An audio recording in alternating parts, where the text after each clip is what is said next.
Hey everybody, Charles from GMAT Ninja here. Today we're going to talk about GMAT score reporting, everything the schools see when you send a GMAT score report over to them. I'm here with Zach Fernebok, Product Marketing Manager at GMAC. Zach, thank you so much for doing this. Thank you, Charles. I'm happy to be here. Hello, everyone, and thank you for watching. All right, so we get all kinds of mythology out there, all sorts of rumors about, canceling scores, scary thing, how to make that decision, Sure. when to cancel, how to cancel. Also kind of funny things out there about, maybe there's a picture of me that's getting sent to schools. So we're going to show an actual score report. This is exactly what schools see when you send your GMAT score. Here it is. That's right. Here it is. No picture at all. Your best selfie is not included. So the score report here, as you can see, is pretty basic. I mean, at the top is the name of the school and the program and the date issued the score report. And the top half below that is your personal information, your name, your address. All this is information actually that you yourself as the test taker have provided as part of the registration process. And then in the lower half of the score report, as you can see, are the scores. So in this sample score report, we have somebody who has submitted the GMAT exam focus edition. And in 2023, we had a previous edition of the exam, the GMAT exam 10th edition, and they've also opted to send their score from that attempt as well. But yeah, that's it. Okay, so let's suppose that the biggest source of kind of anxiety, I suppose, among test takers is, well, wait a minute, what do schools see? Do they see all my test scores? How do I decide when to cancel? So walk us through kind of how that works as far as how the test taker, what can the test taker control about what schools see? Sure. So they actually have control of everything about what schools see about their scores. So there's no need to cancel a score. So if you took the exam and you're not so happy with your results, you don't have to immediately go online and cancel it. You just choose not to send the score to schools and they'll never see it. And you can just choose to send the score reports that you want to share.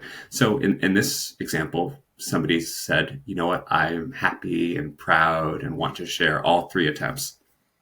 But it's possible that you took the exam 3 times and there's only one score that you really want to highlight. And you can just choose to send that score and the other 2 can be for your own knowledge.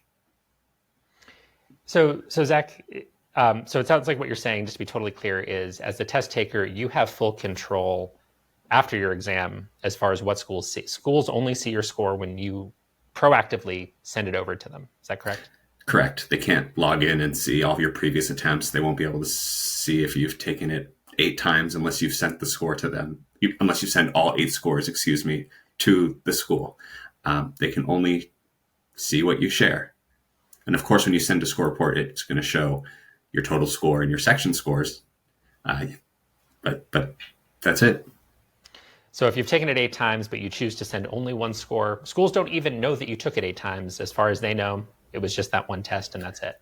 Nope, just you and maybe Guinness Book of World Records. Fantastic. Okay, so what are the other things we hear all the time? I think most test takers, their impulse is to say, I don't love this test score. I don't want schools to see it. They're going to judge me for it.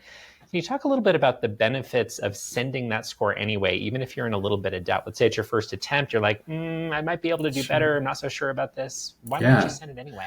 That's a really common feeling, especially after someone's first attempt, if they want to just, dip their toes into the GMAT exam.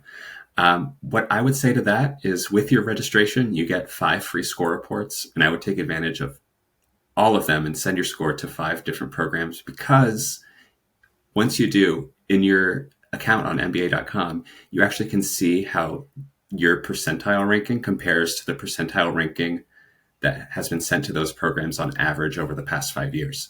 So by sending your score, you actually get a little bit of extra information about how competitive your score might be compared to others. And then you can evaluate your score against your other application materials to see, and to think to yourself, is this application strong enough, or do I need to take the GMAT exam again? So my number one answer to that question is, even if you're not so satisfied with your results, send the score anyway. You have the free score reports, and there's a lot you can learn by sending them.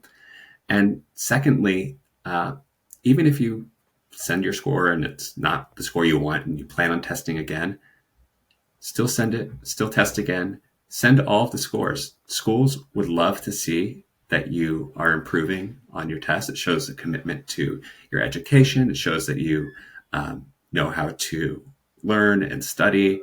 So even if you're not happy with that first attempt or second attempt, but you had like a great third or fourth, I would encourage you to send them all to show that progress. And I'll add to that just from the perspective of working with candidates every day and kind of seeing people apply with multiple GMAT scores. Schools have told us straight out, we love to see these multiple attempts because it shows that you're serious. And we keep seeing candidates who seem to be performing better in the admissions process because they've shown all of those scores versus somebody who just showed that same top score just once. So by all means, there's no downside to it. Schools are not going to judge you because of your worst day. They're going to evaluate you based on your best day.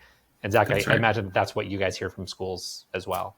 Absolutely. It's absolutely what we hear from schools. And I know it can be hard sometimes because taking the test once or more can be a big investment, but what you're embarking on in your business school journey is a major investment in your career, in yourself, in your future. So think of that as just part of the investment. And yeah, could not recommend it more than to just take advantage of sending your scores.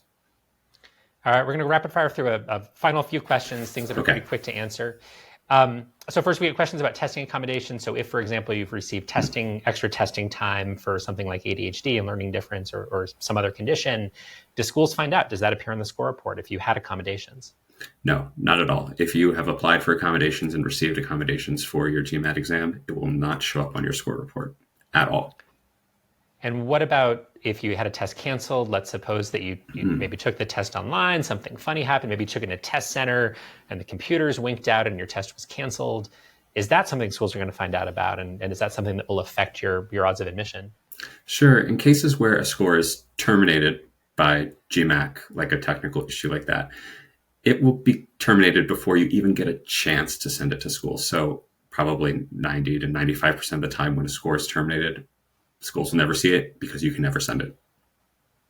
Awesome. Last question. So do schools know if you've taken the test online or in a test center? And is that something that they're concerned about anyway?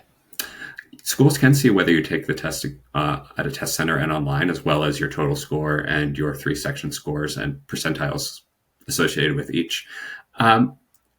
Schools should not have any concern about whether you're taking it at a test center or online. But if that is a concern for you, I would highly recommend that you reach out to the schools you're applying to, and you could ask, hey, would you prefer I take the test at a test center or online? What I will say from the GMAC perspective is that we take test security extremely serious at a test center and online, and the tests are the same at both delivery channels. Test center or online, you're still getting the 3 same sections scored the same way.